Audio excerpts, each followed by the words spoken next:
बसंत पंचमी का दिन महाराज, सरस्वती का दिन, जिस दिन जो बच्चा पढ़ने में कमजोर होता है उसके हाथ से बसंत पंचमी के दिन सरसों के 31 फूल शंकर जी को चढ़ा दिए जाते हैं तो बच्चा पढ़ने में अव्वल निकल जाता है। उसके बच्चे को कभी नहीं कह सकते कि पढ़ने बैठ, वो खुद बैठेगा। केवल आज बसंत पंचमी का दिन, एक ही दिन चढ़ता है। और बाकी के सरसों के फूल आपको मालूम है कि रोग मुक्ति के लिए तो होते ही हैं। ये तो आपको पहले भी वर्णन किया महाराज कि जब कोई एकदम रोग आ जाए और डॉक्टर एकदम बोल दे कि ये रोग भारी आ गया है और इसकी जांचें जाएंगी और फिर ये कुछ भी हो सकता है, तो क्या करा जाता था कि 108 सरसों के फूल लाकर तुरंत शंकर भगवान को चढ़ाए जाते थे महाराज। तो चढ़ाने के बाद में रिपोर्ट अच्छी आती है। ऐसा नियम है। कहीं ठेका, कोई ठेकेदारी करते हैं ना, जो ठेका भरते हैं कि भाई मेरा टेंडर आना चाहिए, मेरा ये काम होना चाहिए, मेरी मल्टी बनना चाहिए, या मेरा ये काम के लिए जा रहा हूं, ये काम फतेह होना चाहिए, उसके सबके हाथ पैर जोड़ने से अच्छा है एक काम करो, बस 108 सरसों के फूल उठाओ, शंकर जी का उद्धतेश्वर महादेव का नाम लिखो और छोड़ दो, शिव जी के ऊपर एक एक कर चढ़ा दो, वो ठेका तुम्हें ही मिलेगा, वो काम तुम्हारे पास ही आएगा।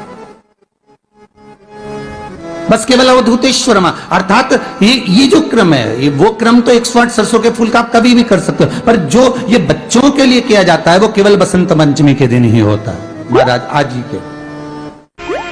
महाराज कोई दुकान आप डाल रहे हो, नया व्यापार चालू कर रहे हो और लग रहा है कि चलेगा कि ना चलेगा। पहले भी मैंने 2-4 दुकान डालकर देख ली, नहीं चली, अब नया डाल रहा हूं, कर्जा कर डाल रहा हूं, पैसे लाकर डाल रहा हूं, चलेगा नहीं चलेगा। तो उसके लिए सबसे पहला काम करो,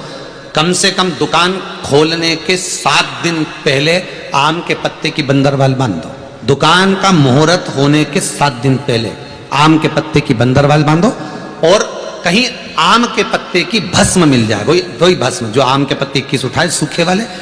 अलग से तोड़ के मत सुखाना, जो पत्ते नीचे गिरे हों उसको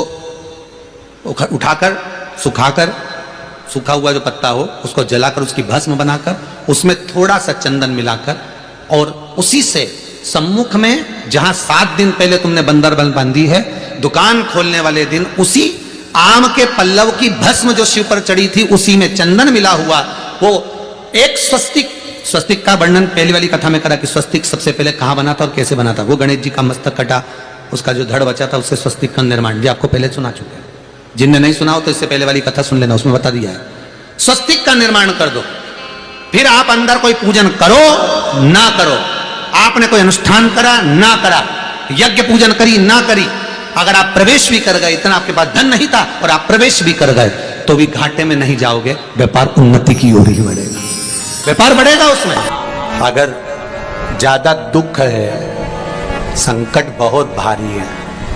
इतना बड़ा संकट है कि वो निपट ही नहीं रहा, फिर एक लोटा जल, उसमें थोड़ा सा चंदन का छींटा, एक सफेद पुष्प शिवजी पर चढ़ाकर उस चंदन के जल को, लाल चंदन मिल जाए तो ज्यादा अच्छा, शंकर भगवान पर धीरे धीरे अपने हृदय की कामना कर कर समर्पित करें, सुनेगा। कभी कभी अगर तुमको लगे कि मेरे जीवन में बहुत बीमारियों ने मुझे घेर रखा है तो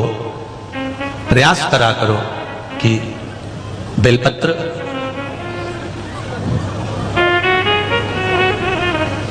जो ये बेलपत्र होती है, इस बेलपत्र की जो ये डंडी होती है, इस बेलपत्र को अशोक सुंदरी वाली जो जगह होती है वहां पर इसका चढ़ाकर डंडी का जो भाग है वो शिवलिंग की ओर हो जाए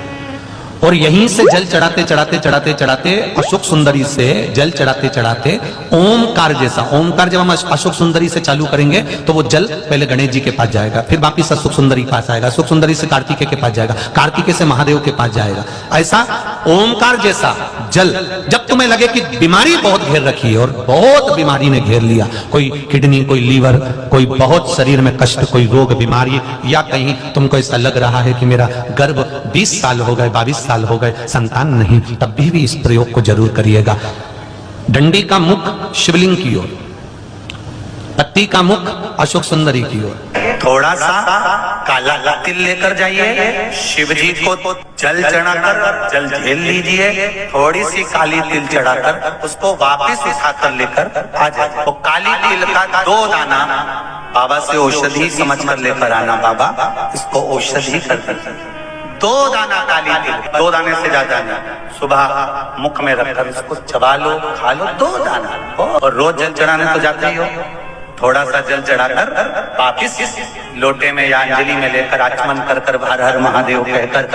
कुंदकेश्वर महादेव का नाम लेकर आओ तो अपने घर में जल चढ़ाकर